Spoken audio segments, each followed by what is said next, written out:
Thanks, Melysa. Thanks for asking me to do this. And thanks for reading about your pussy. Yeah, thank you guys for coming out on such a shitty night. Great night. It's a great night now. But it was a shitty night until now. Until 2 hours ago when this started. So I'm going to read this little piece of this book called There Is No Year, and I'm going to read about three pages. It should take 6 to 8 minutes, depending on drunkenness, which would put me at 6.5 minutes. It's called Exit Method. The sun walked into the long night. He went up one street and down another. He turned and turned, at times for turning. The street lamps were dead or blue or strobed.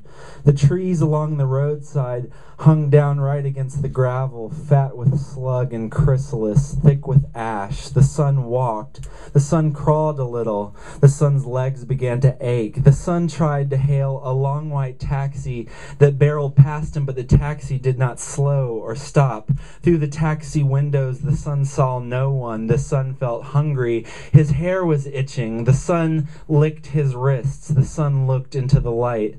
The night was scorched and streaked in lines. The sun could hardly see. The sun's pants were wet around the edges, though it hadn't rained in months. The sun got a nosebleed. His skin felt heavy. There were wrinkles in his face. The sun took a minute to lie down, and against the earth his body rattled. The dirt was hard and itching, filled with lumps that bulged and warmed and wormed. The sun rolled into some grassing. The grass smelled familiar. The sun nodded off. The sun woke up and walked. He saw the sky above him. The sky was gushing green. The sky was wrapped in mosses attached to trees, attached to houses. There was a constellation in the shape of a dead horse. The sun walked underneath it. A flood of pigs ran past. One of the pigs was a man on hands and knees. A pack of long dogs with even longer ass hair came after. The sun no longer wished to go where he was going. He had never felt so tired. The sun turned to head back the way he'd come, but everything behind him now looked different. The concrete was bright yellow and glowed inside its cracks. Sometimes the cracks ejected worms. A man came out of the dark and asked the sun for a quarter. The sun said he didn't have any money. The man asked again, and the man asked. The man tried to touch the sun's face, and the sun began to shake, and the sun said, "I swear I don't have any money." The sun pulled out both pockets to prove it, and out of the sun's pockets change came falling. It fell all across the floor. The outside had a floor now, made of vinyl, mashed and melted down from all the records ever. Reflective, clean, and the man fell down onto the money and hoarded it into his mouth with both hands and with his mouth overflowing. The man's voice came out, and the man said, "I knew that you were a liar. You've always been a liar, always will be. That's what you are." And the sun could hear the money rubbing on the man's tongue and his own tongue, and he could taste it melting in his cheeks.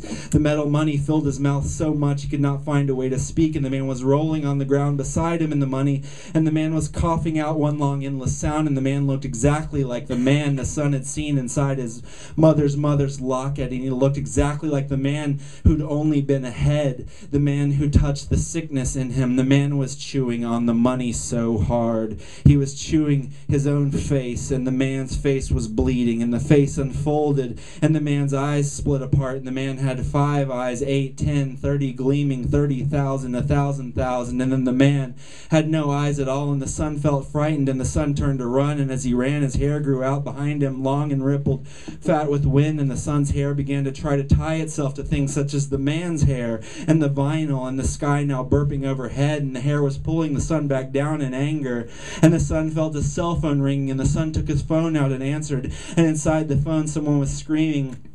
And the son hung up the phone and tried to call his mother, but the phone would not pick up a signal, and the phone kept beeping through its speaker, and someone was trying to call him back, and the son could not get the phone off of his face again, and the skin was sticking to his hair and fingers. And the son ran and ran and ran and ran and ran and ran, and the street kept getting longer, and the street became a studded metal beltline that moved and moved against the way the son was running, and the son ran past a new man in the scrunched light pounding a drum kit, and he ran past a man at a table eating a sandwich bigger than the earth, And he ran past many other men who tried to ask him questions, and all the men resembled the same man. And the son felt the drumming banging in his ears, and more dogs ran past him from the opposite direction, and the dogs were dragging something, and he could hear the dogs around in all directions coming, and he could hear the sucking of a fan or vacuum from above. And he came to a street sign that looked familiar, but the next sign said the same thing, and the streets all said the same thing, no matter how far the sun went. And the flat, long, treadmilled concrete of the ground beneath him began to go soft and turn to mush, and the sun was stepping high and hard like a band leader, and the sun was trying to say a word, and the sun could hear the man still drumming, and now with the drumming there were guitars, a heaving bass that made the air bend, and the drums were louder, and the word, and the sun's calves were hulking, and the muscles bloomed with tumor, and the dogs were out there somewhere ripping clean, and the sun cried out and could not hear it, and his skin was sledding off of him in long coils, and liquids sluiced in rivers from his eyelids and out through metal straws now stitched into his head, kinked in long loops with bulbs and boilers, and then back down into his mouth, into his throat, and the sun gulped and drank his gushing wet, and he found his tears refreshed him, and he found his head sprayed open as a fountain, his head congealing, becoming lighter, blooming upward, bending in. He felt his new head mashed, inside itself recoiling, and the head began to take on new weight, and the sun... And soon the head was very heavy, and the sun could not control the sound, and the sun lay down spread against the vinyl floor. He felt it spread around him, one drawn and endless flat adhering, and the sun could not quite move and did not want to, and then the sky was bowing, and then the sky was just above. Thank you.